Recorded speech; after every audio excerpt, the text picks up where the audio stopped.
So just a couple of things we need to talk about, right? Some of you are, been trading for just a few months, few weeks, some of you for 5, 10 years. I'm the first person to always admit and proudly that I don't know everything. I know zero, nothing. And I've been trading for 25 years now. So one thing that I have learned and seen throughout this whole time when I've been trading, it's we have to accept that we are not going to be right in the exact very second that we take a trade.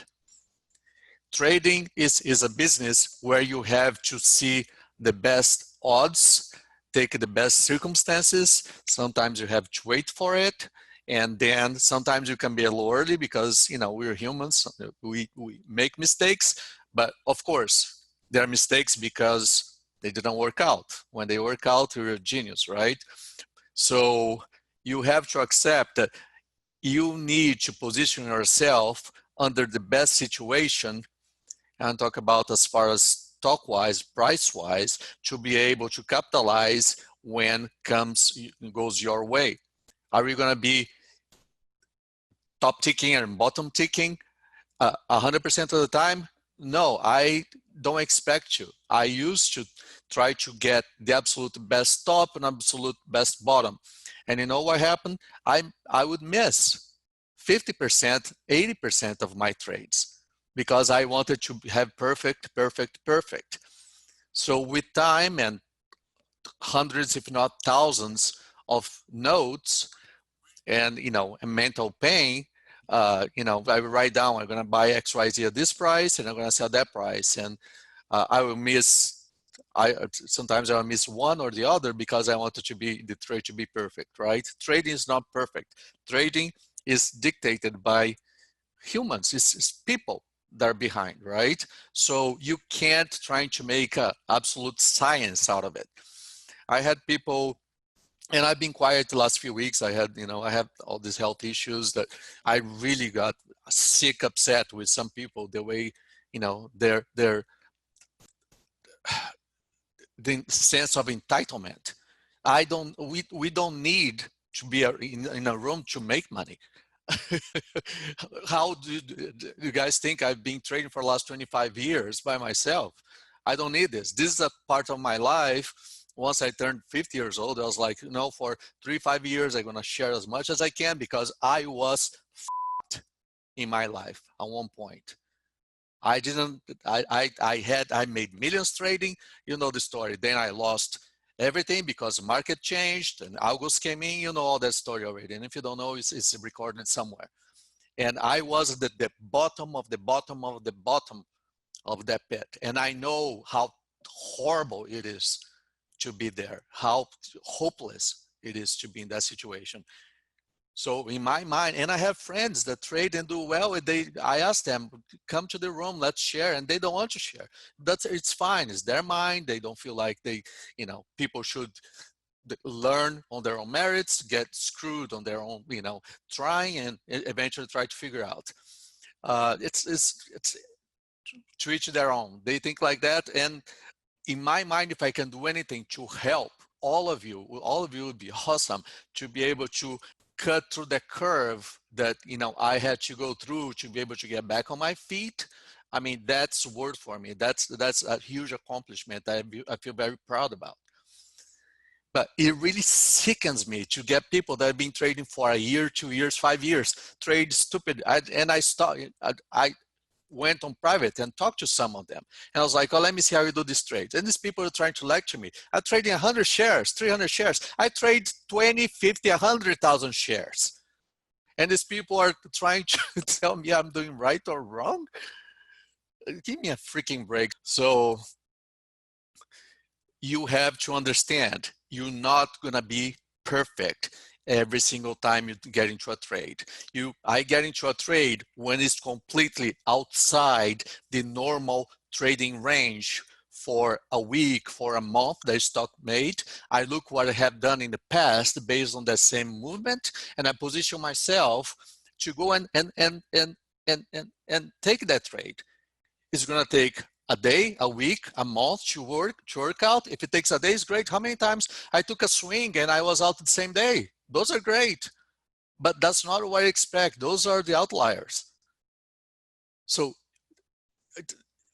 you have to understand that if you want to make a living out of trading, you need to accept that there will be some, quotation pain. It doesn't hurt me anymore. I guarantee you, you do this long enough with this mentality, it doesn't hurt.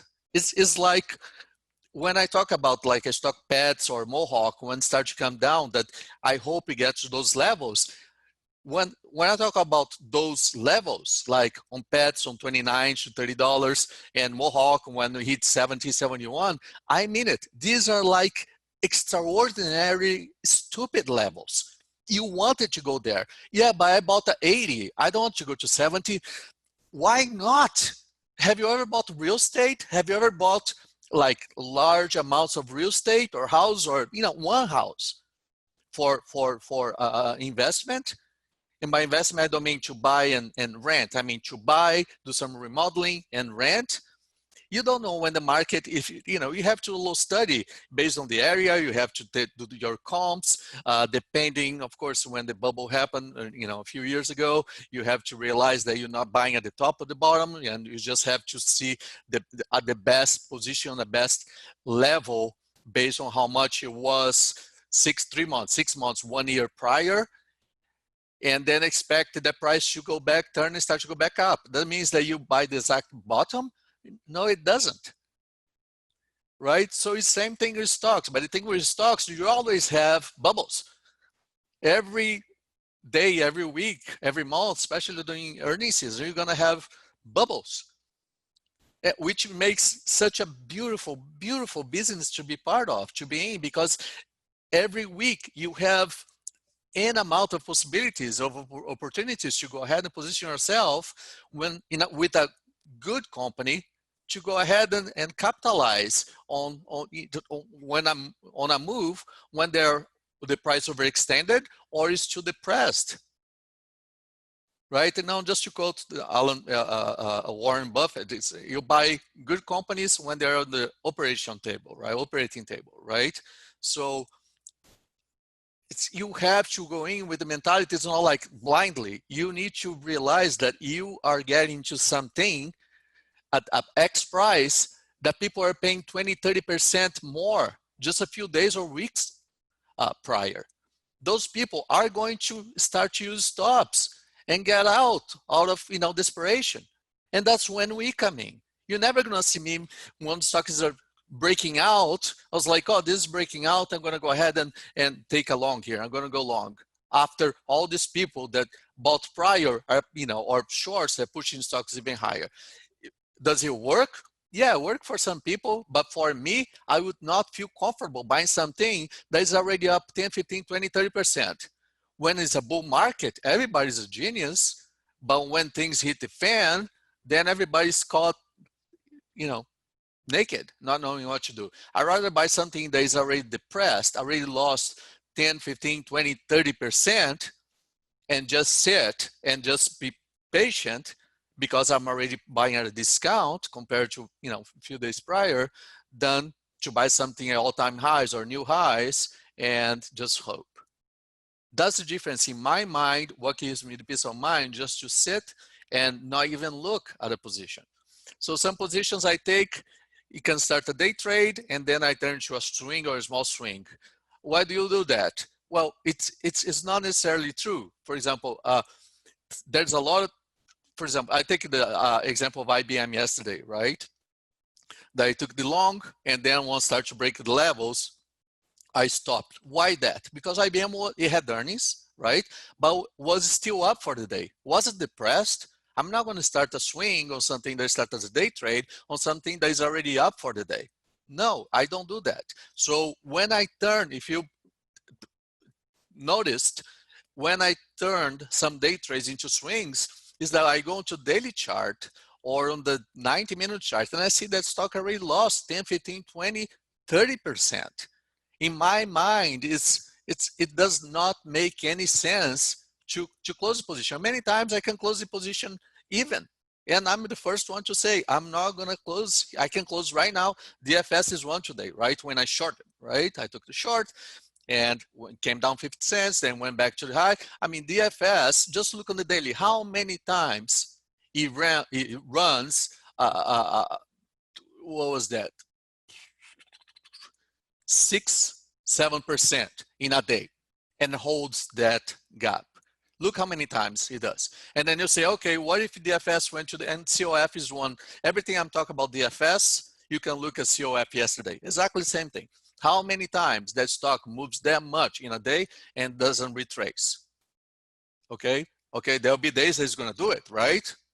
Right? Some days it's just going to keep going. Great. How many times he runs the second day, another 5, 10, 15, 20% and hold it? It's we're not talking about penny stocks that have, you know, some 1 million, 2 million floats. We talk about stocks that have 300, 500, 1 billion shares on the float. At some point, institutions, funds are going to take their profits. Don't forget the market's coming, you know, this SPY was 230 in March. And we are up, what, it's 330 now, pretty much. So at some point, funds, whatever, pension funds or mutual funds, they are going to take some profits on those names, right? Again, it's not like you're getting something that's been flat for 2-3 weeks and you're taking a longer short. We are already trading something that is extended, right? Just remind ourselves of this. Like, for example, I'll talk about Mohawk. Mohawk had the lawsuit. Yeah, it's a lawsuit. It sounds terrible. It's bad. Yes, it is. But when was this announced? It wasn't announced when it started to come down. It was announced in February. It's just for whatever reason, some fund or there was a big seller come in and start to dump the stock. Then everybody started to talk about that. This news was already out. It's nothing new. And look what it did when the news came out. It didn't come down this much, but all the people coming in and coming out, they start to talk about and that desperation. And look where it is now. I'm up 5.5 points on it. Yesterday, I missed my first sell. Now I moved. I was 84.40, hit 84.37. Now I moved to 85.40, my first sell. Am I going to get filled today on it? I don't know. Am I going to feel tomorrow? I don't know. Is it going to go back to 80 and you're going to say, why you didn't get stopped? I just wait. I just leave my order there. I can trail, but it's going to have earnings in a few weeks, days or weeks. Mohawk, I think it's days right now. And maybe by the time it has earnings, I'm probably going to get out half of the position. But I don't let whatever is coming day to day, July 30th. So it's coming out in a week, exactly a week from now. I don't let what all the fear and the yelling and the crying and it's of the whole world about the stock that's coming down to, you know, is crashing down to influence the way I feel about my trade. I'm never going to do that. You have to detach yourself. Why haven't I watched CNBC in 10 years? Because it's just garbage. They have nothing, they have to talk, right? Just imagine a TV show talk about finance where they just sit there and say nothing. So they have to say something. It doesn't mean whatever they're saying is relevant or is important or doesn't have an agenda. See what Bill Ackman did, right, in March. He put $27 million and made $2 billion by that low CNBC appearance that he made. So he had his own agenda. And a lot of puppets were watching the markets that day. I was like, oh my God, this is over, this is over, this is over. Close their, you know, retirement accounts, just go out everything because they thought that was it. The financial markets were done, it was over. The world was coming to an end. And look what he did 2-3 days later. He put $27 million into a trade. They made $2 billion after he went on CNBC and started to call the catastrophe, the end of the world, whatever was about to happen. So, oh man, TRV. So you have to understand, guys, you have to start to think with your own minds and know how to think. I talk about Mohawk, right? Now I'm going to talk about pets. Pets was $42. Take 5 minutes and go over the earnings that Pets had. Then take another 5 minutes and go over the earnings in the last 1 to 3 years for Pets PTS. Yeah, it's coming down, but so what? Earnings were great. It's coming down, yes. Look like there's still one seller. Yes, but I think the seller now are people that bought the 35, 36 that start to crap out because they think it's going to go 28, 25, which I find very hard to believe. But you have to start thinking. You can't just be like a robot, just watching every single tick and getting sick by it. Right? When you go to school, you don't know everything that you have to do. You learn everything day one, right? You go in and slowly you start to learn things, you adapt, you're exposed every day to new experience. That's the same thing you talk about. You have to think. You have to think. Otherwise, you're not going to go anywhere in life. I mean, you really, we have such a beautiful thing on top of our necks. It's our mind. We can create anything, everything. But if we don't use it, it's if you just sit and let someone else do the thinking for you, or just react like just beasts. I mean, what a waste of life. Right? You want one day to see your kids looking at you and it's like, my God, this is, my father, my mother. I aspire to be like that because he and she, they think on their own with their own minds. They can figure things out. I want to be like that. Don't be just a dumb idiot that just spend your time watching TV and just reacting without putting 2 seconds of thought over anything. Am I right in every single trade that I take? No. Do I sometimes, have to go something that was a plan, I have to stop out or take a stop? Yeah, I'm first one to say, for whatever reason, I missed this. It didn't work out. Nothing is perfect. You can say a stock like Pets. You can have a fund like a billionaire in Dubai getting rid of, I don't know, 10 million, whatever, 3 million share position. And this thing trades what? 500,000, 800,000 shares a day, sometimes 1 million shares a day. For someone dumping a 2, 3, 4 million shares position, it's not going to go out in a day. Otherwise, this thing will be $10 now. So sometimes you have someone, and doesn't mean because someone is dumb. I'm not saying that this is the case, but it happens all the time. So is because someone is getting out of large position, this stock is going to go even lower? No. Maybe these people bought at $20. Maybe they bought at $15 years ago. And they're just, for whatever reason, they're just rotating the money to something else. Maybe it's a state, or it just needs to liquidate other positions. We don't know. That's why market something so, it's fascinating because you have so many opportunities, but the only person keeping us away from being able to capitalize on those is ourselves. Because we let, our mind just listen to other people. It's if you have that crowd, that herd mentality that, oh, this is horrible, this is horrible, this is horrible, this is horrible. Why everybody else is saying it's horrible? It's every single month I'm making money. I'm racking up. I share everything what I do. And I was still getting crap. All these people, by the way, they're all gone. The fucking ban them. I don't want to see him the rest of my lives. And one thing that I'm telling you right now, all these efforts on YouTube that are coming and saying true trade is this, true trade is bad, true trade is this, I'm letting them do it. You take your time, my friends, you do it. I'm telling you right now, by the end of this year, I'm going to go get every single one of them because some of them are trying to go and ride our wave, right? Because there are so many ads there. They say, okay, I'm gonna put like a bad experience on Truth Trader, and then I'm gonna bash them. Then I'm gonna sell my stuff afterwards. Well, they're gonna have to put their money where their mouth is because I'm gonna make a effing competition, which the loser loses every single dime they're gonna put into it. And it won't be less than $100,000 to be able to participate. And anybody that says effing no, I can't do it, is completely screwed. You want to talk about everything, anything you want, it's fine, but you have to put your effing money where your mouth is. I'm going to call you on it. I'm going to make like 1 week, 2 weeks competition. I'm going to be in it, of course. And I want to see who the hell is real trades and who the hell is just a bullshitter.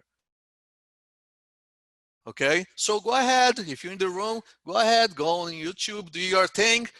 Hell is about to come into you really soon. So, but anyways, that'll be coming in a few months. So, oh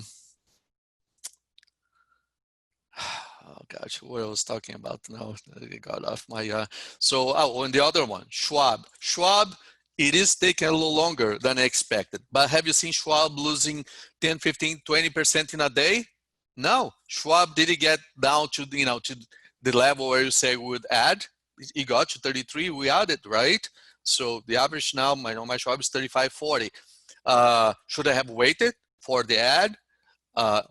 Excuse me, to start where I actually added? Now, in hindsight, of course it is, but that goes back to what I was talking earlier. How would we know that Schwab wasn't going to hit a 38 and then we stop going down, coming down from $45? How would you know that, okay, let's say we added 33 and you say, why would you not wait for 28? How did I know at that point if it was going lower than 33 or not? So I had to, we don't know. That's why we have to take the most, the points that previously were areas of inflection and start the trade at those levels, right? Really funny story here. There's this really good friend of mine. That's one that I actually wanted him to come and trade, but he doesn't want to share anything, which 100% fine. His father-in-law is a retired Air Force pilot, okay? And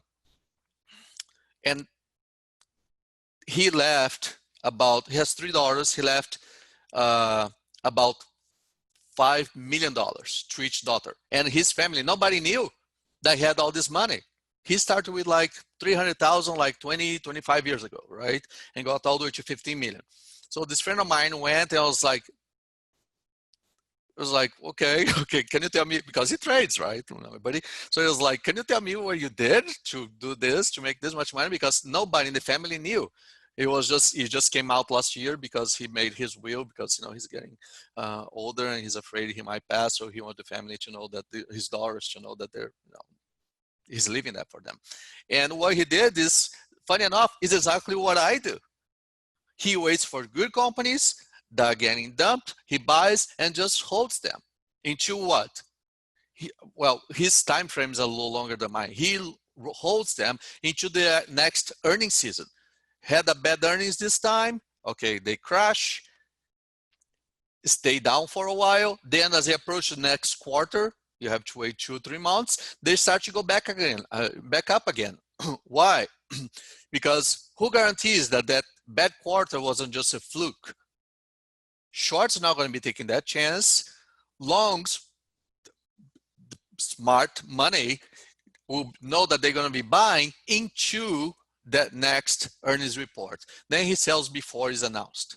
That's what he's been doing for 20, 25 years. And he took an account from 300,000, which was his retirement, into over $15 million, right? Do you think that guy, maybe in the beginning he did, but after a few months, years doing this, he was like freaking out when it was going against him? No, because you just, and no is not the right word, okay? But it just makes sense. And it's, of course, not talk about buying some small caps, some junk companies. Talk about buying something of quality, right? And you say, wait a minute, is Mohawk quality? Do I need to answer that? What does Mohawk do? What does the company do? And the people that they sell to, the majority of it, which some of them are, of course, the public companies, PHM, Leonard, PHM is Pulte Homes, Leonard, and I forgot the others now, top of my head. What is it happening to their stocks? So just put 2 and 2 together, guys. They make carpet. What's going on with the home builders? With the interest rate, of course, Corona and everything, but the interest rate is for the 30 years the lowest in history. So there's a reason the home builders are going up. The price is not because they're not selling. So each house that they put together, not 100% of them, but a very large majority of them, they're buying from these guys, right? Besides just regular, homeowners. So just please, please, please don't make me proud. Don't make yourselves proud, because from the moment that you make yourselves proud, you know how to think. You teach yourself how to rationalize things. Then everybody around you will feel that. You're going to be a different person. You're going to act differently. You're going to walk differently. You're going to stand tall. But you have to think for yourself. Okay, for yourselves. It sickens me to see good people getting sick because they get a position and that they didn't understand to start with, and then just act just based on feelings when there's a rationale behind that. If you took your time, it would have been easily understood. So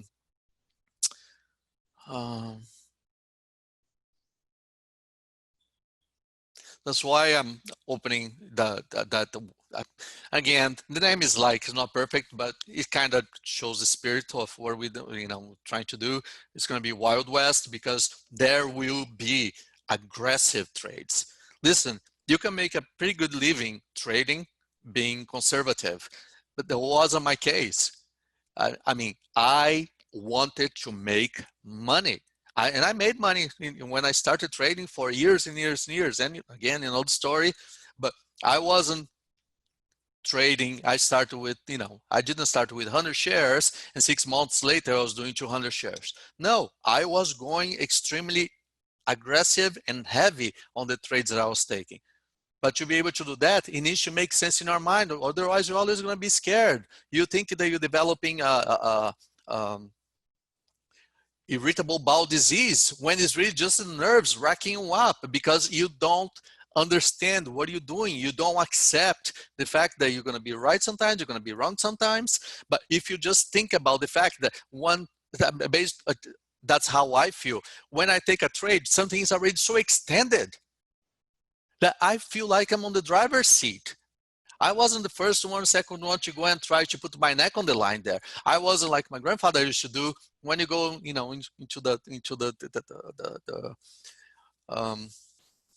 into the war. You don't want to be the first guy that have to go and poke the enemy at the trenches like he did. You see what that means, right? When you take a trade, you don't want to be the guy buying a breakout. I mean, that's my opinion, okay? That's how I do. I'm not saying it's right or wrong, but the chances of someone trying to buy something that is already up or short something that's already down, something is up already 10, 15, 20, 30%, or short something that's already down as much. I mean, what kind of leeway, wiggle room, meat do you have in that bone? Now put yourself on the other side. You shorting something that's already up 20, 30%, or buying something that's already down as much. Don't you feel like you have a lot of safety, a good safety net, even if it's still going down a little more? How much more, how much lower does it have to be to really start to rattle you, right? Start to always go back and see, where is this coming from? Okay.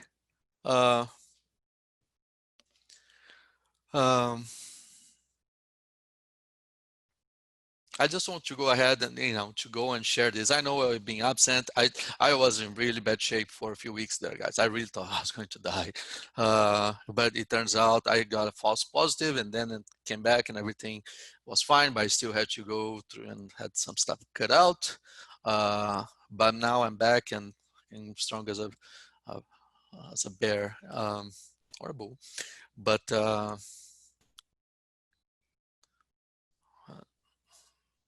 please don't just give up, if you try something or try to work on something or find reasons that it doesn't work. It's the opposite. You need to find reasons to make it work. I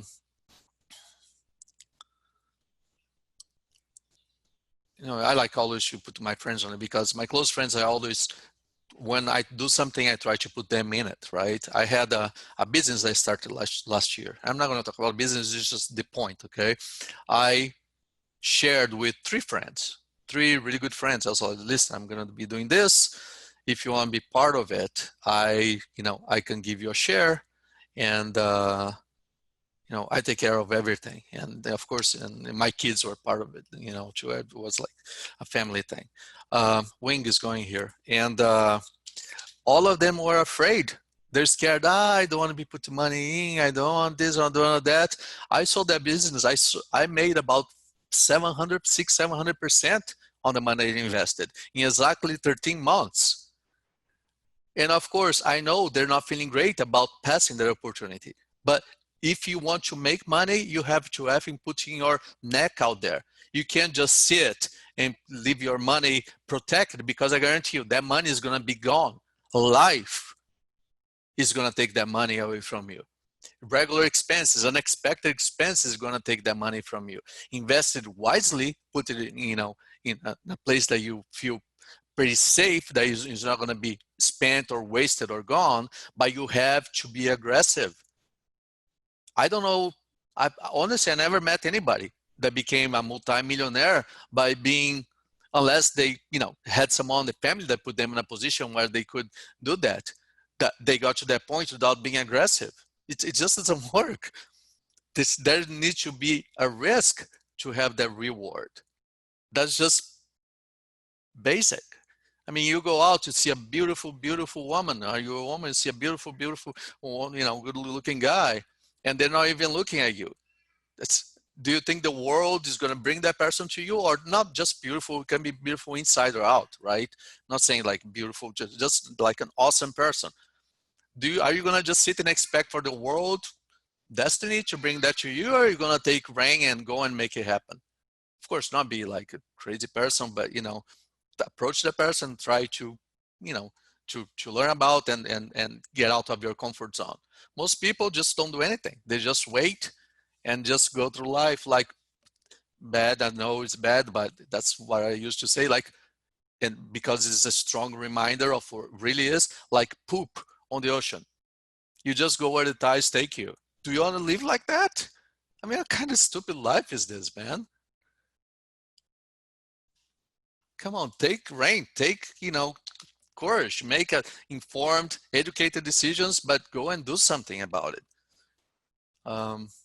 I refuse. I rather, and I had saved several $1,000,000, and things changed in the market. I didn't say, oh, you know what, let me go ahead and hold on to this because that's all I have, and protect myself. No, I kept trying, wrongfully, because that was over 10 years ago, but I kept trying to make it work, something that worked for years.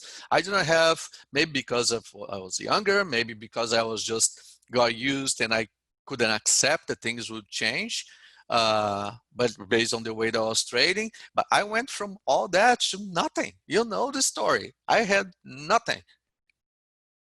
I went to what's the name, Redbox, and I didn't have money to get a $1 movie out of it.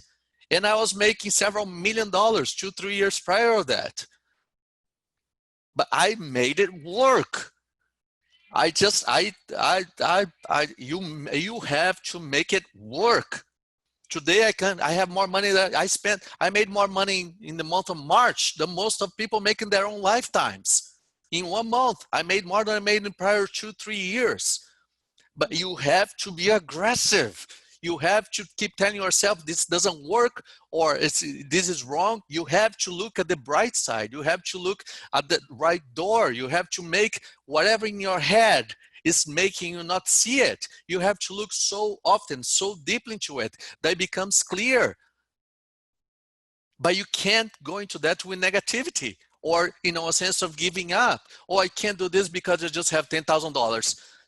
I had freaking $5,000 from down. I started trading with 20, went to 150, then that was like 25 years ago, from 150 all the way back to $1,400 with a space of 2 to 6 months, because I didn't know what I was doing. Did I give up? Oh, that's it. I was too much waving, too much this. Now I quit. That's it. Well, I felt like, but can't quit. Unless it's something that makes you physically sick. Is everybody cut out for trading? No, I wish, you all were. But the people that, hey buddy, but even people that are not cut out, you come make it work. You can't fight your fears. You have to. I'm like extremely afraid of sharks, diving too deep, or heights. But that's the first thing I do. I swim with sharks. In fact, I went to swim with sharks at night because there was this group that was studying shark behavior at night when it was completely pitch black. I hate completely pitch black. So I was 80 feet underwater, 1 o'clock in the morning. You didn't see sharks anywhere. You couldn't pee in the water because, this first thing they tell you not to do. I would get bumped. You had lights, of course, you could see, but you just see in front of you. And I would get bumps on my back. And of course, there were sharks. There were like 30 sharks and about 8 people in there. And I was one of them. Am I ever going to do that again? No. But I fought that fear and I did it. You can't live in fear. You have to do everything that you know that it can be a hinder your progress or mental progress, and just go and do it. Then once you're done, it's like, do you have to do it again? Only if you want to. But you can't let anything in life hold you back. You just can't. Otherwise, this is just miserable. I mean, it's easy just to go and end life. And I felt like this many, many times in the past when I was going through that time of my life. I told you, I shared about that. And if anybody here feels like that, you need to come. Send me a private message, send to Benito, send to Dan. We talk to you. I pay for you to talk to Kim or coach. You're not going to be doing this by yourself. But you need to have a positive, at least a hopefully positive attitude. You can't come to me and say, you suck. You think your trades are too fast. My God, it's the open. Everything happens fast. I can't go and put the stock market open in a slow motion level. And how many times these guys see I'm trading and I'm trying to share how I'm doing and I miss my own entries because I'm telling you guys before I actually take the trade. Right? And then this person comes and say, oh, you're too fast. These trades are too fast. I can't do anything. You're terrible. You're horrible. I need you to be my private mentor. I mean, what the fuck? I'm horrible. I'm terrible. I'm too fast. And I have a strong accent. But I need you to be my your personal mentor. I mean, this is something that I got over 20 times in the room. And that person, people that talk like this, I immediately just go and mute, so they never, ever can send me a message again. Come on, people, put ourselves in our shoes, see what we're doing. I mean, we call it trades. Not like everybody, not everybody else. I'm not going to bash anybody, but not after the fact. Oh, the stock is $100. Oh, I bought this at $99. I'm selling here at $100. I bought this at $98. I'm up 2 points. We don't do that. We never do. If the moderators here, they're just beautiful, awesome people. And they know this is the first thing that is absolutely no. We won't allow that kind of nonsense here ever. I mean, we are as transparent as anybody can be. Anybody I ever being around the last 25 years straight, I saw rooms being. I want us to be the most transparent, the cleanest.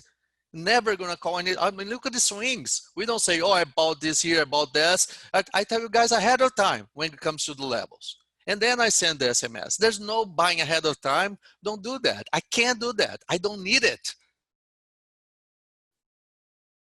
Nobody here, this part of this group needs to do this. So please leave any negativity, any doubt, anything that comes through your mind out the door, because you're not doing anything to me, because that just, what happened, I just take a break from it. And then I forget, I don't think about it anymore. But it stays in your head for a long time. And that's not going to take you anywhere in life, I guarantee you that.